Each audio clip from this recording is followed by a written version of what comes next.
So Kamala Harris is once again destroying her own campaign. Now, she was on this Call Her Daddy podcast hosted by Alexa Cooper. I have never ever heard of this podcast a day in my life until today, and it received a whole lot of backlash, warranted so, because as people are still suffering from the effects of Hurricane Helene, and now we have another hurricane, massive hurricane, Hurricane Milton is about to strike Florida in just about a day or so. She decided to go on this podcast, which apparently, from my sources, my research, is a podcast about sex and talk about abortion. Now, this was only posted an 8-minute clip on the YouTube channel. I believe the full link to the podcast is somewhere up on Spotify, but she only posted the 8-minute clip, and boy, was it bad. It was a complete and utter train wreck in every sense of the word.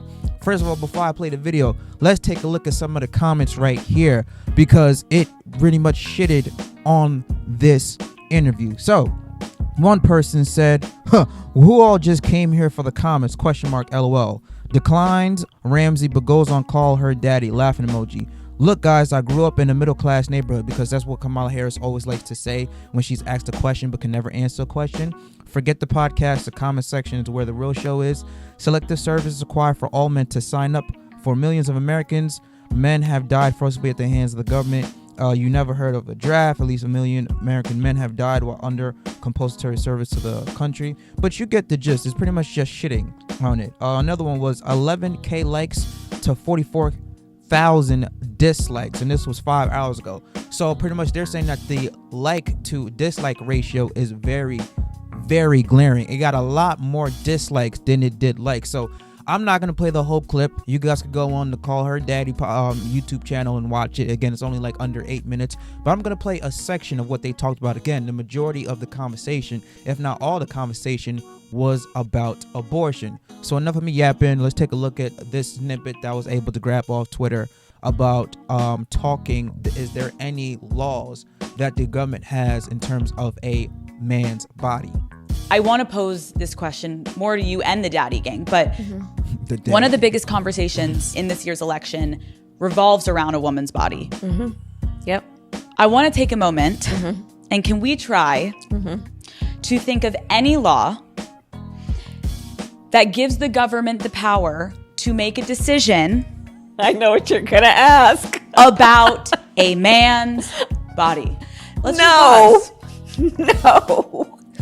Yeah, that's a bunch of shit, bunch of bullshit, and that's how these people do not know anything about the fucking law. That's why that person commented, have you ever heard of the draft? Where literally they select men who have to go and serve for the military, for the armed services, in case we get into a catastrophic war.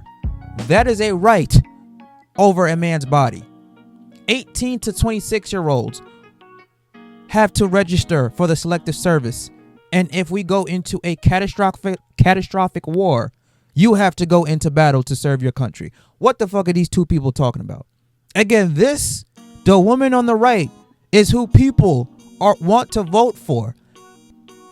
This is who people want to vote for. This is who the mainstream legacy media is pushing down people's throats. The ignorant people's throats who do not know any better. People who believe their bullshit. People who believe her lies. During the midst of a hurricane that has destroyed Asheville, North Carolina, you decide to go on a podcast. Now, granted, maybe this might have been pre-recorded. Okay, she probably did this a week or two before. We'll give her that. But to upload it right now, when we're in the midst of a hurricane, and you have citizens of Asheville, North Carolina, Florida, Georgia, who have been affected by Hurricane Helene, have been saying, we have not seen any FEMA agents come down here to help us out. After you came out and said that, yes, we're going to give $750 to the citizens affected by this hurricane, yet you tweeted out that same week that you're giving $150 million to Lebanon. On top of that, Joe Biden said that he's going to give an additional $2.7 billion to Ukraine, as if Ukraine does not need any more financial aid package. Every time Zelensky steps on United States soil, he ends up leaving the country with a big financial aid package. This is crazy. And yet you have the mainstream media, the legacy media, CNN, ABC, and MSNBC, who is the worst out of the three, continuously try to bash and shit on Trump. Meanwhile, he's doing more than what she is doing, and she's the current sitting VP. Even CNN came out and said that, yes, Donald Trump is acting like he's already in office because he's taking FEMA briefings. He even started a GoFundMe that raised over $6 million. He's down there on the streets, on the foot of Asheville, North Carolina, with tankers, giving people gas, donating food, clothes to the people who are affected by this hurricane, giving supplies to the people who are affected by this hurricane. In the time of tragedy, this is what people are going to look forward to. Treated not just as a former president, but almost as though he is a sitting president. As Boris, you just noted, getting a briefing from FEMA, getting a briefing from the National Guard. That is not something that is typically just offered to a candidate. They are treating him as though he is a former president who is there to help. And one thing that I had noticed earlier during our 1 p.m. conversation was that Donald Trump did not have that much to offer in terms of resources since he is not a sitting president. But I will note that he and the campaign say that they have arrived in that area with trucks full of supplies that they plan on giving out. So there is something there for them to offer. He also said that he had a tanker truck full of gasoline, which obviously, if you've ever covered one of these storms, you understand that one of the first things and hardest things to come by is gasoline. So he said that he was going to be giving that out. He is clearly taking this seriously as a politician is on the ground, trying to show that he is there in support. And that's why they gravitate towards Trump. Yes, he may say some very outlandish and disgusting things. I agree with you on that. Like I said, I've never been a fan of the guy. But in terms of him putting his money where his mouth is, he does the fucking work. He's not all talk. He's talk and show. And the fact that somebody had the nerve, a reporter had the nerve to ask him, how do you think the impact of Hurricane Helene will impact people voting for you coming to November 5th election? He said, quite frankly, I don't give a fuck about that right now. My main objective is to help the people out who've been affected by the hurricane. They lost their homes. They lost family members who have died. They have nothing.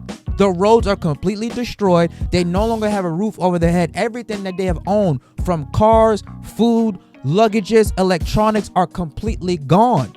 And you have the nerve to ask a question like that? Give me a fucking break, man. This is crazy. This is crazy. And I'm happy that it got this amount of dislikes, because people do not want to see shit like this.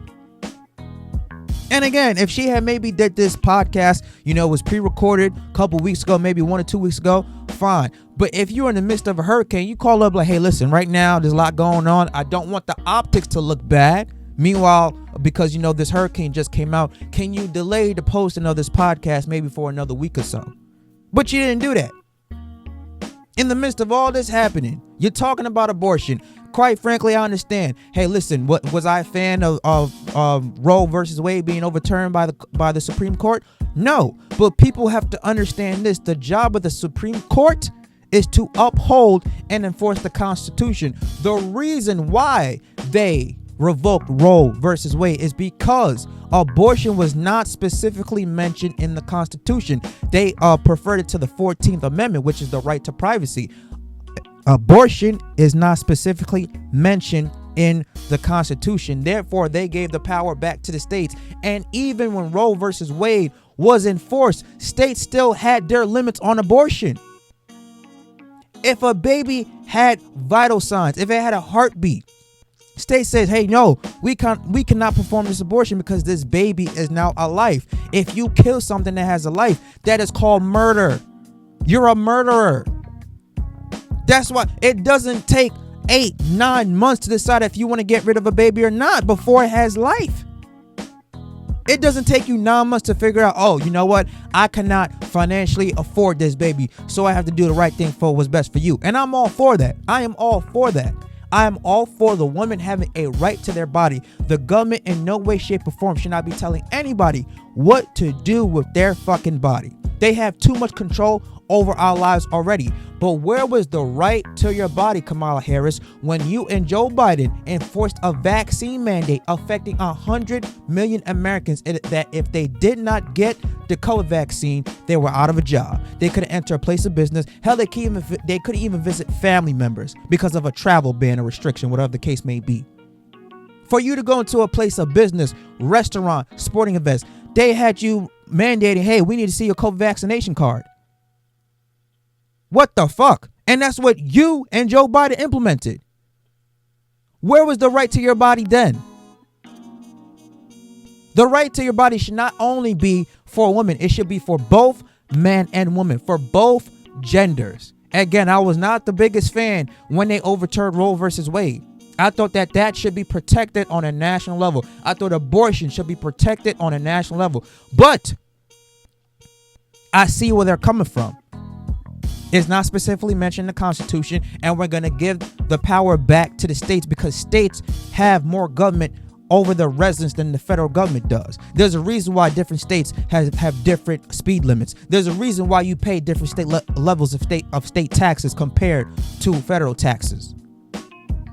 So if you do not like what your state legislating is saying about abortion, vote them out. People have to understand the election, especially a local election, is every year, not every 4 years. So you have to be more tapped in to your local election than federal election. And Trump has said this multiple times. He believes in the exceptions of rape, incest, or sexual assault. Even the red states who have pretty much put a severe restriction on abortion believe in the exceptions of rape, sexual assault, or incest. Trump has said multiple times he will never, ever endorse or sign a national abortion ban. But if you believe lying cackling Kamala Harris, that's all she tweeted about. Trump is going to sign a national abortion ban if he gets into office. Not once has he said that. There's a reason why he delegated the power back to the states. Let the states have their own abortion policies, just how states have their own state laws that people have to adhere to, just how states have their own speeding limits, just how states have their own state law taxes that residents have to pay. There's too much federal government involved in people's lives already. When you buy a home, they already know about it. When you get married, they already know about it. When you buy and register a car, they already know about it. They already know when you get hired for a new job. They already know how much money you have in your bank account. Too much federal involvement. And like I said again, I'm a rational person. I could see both perspectives. Did I agree with Roe versus Wade being overturned? Hell fucking no. But I understand where it's coming from, especially when Trump said the power needs to go back to the states and the people. But they're not going to play that. They're going to say, no, look, it's Republicans, it's Trump that wants to ban abortion. That man has never, ever fucking said that. But you're going to believe lying, cackling Kamala Harris, who can't even answer a simple question. When you ask her a specific question, she's going to start off and say, well, look, I grew up in a middle-class family. That's not what I asked you, Kamala Harris. I don't give a fuck about your background. How is your background going to help me pay bills? How is your background going to help me put food on the table, keep a roof over my head, make sure my car payments are on time? Because you and Joe Biden have made the economy 10 times worse for the middle class.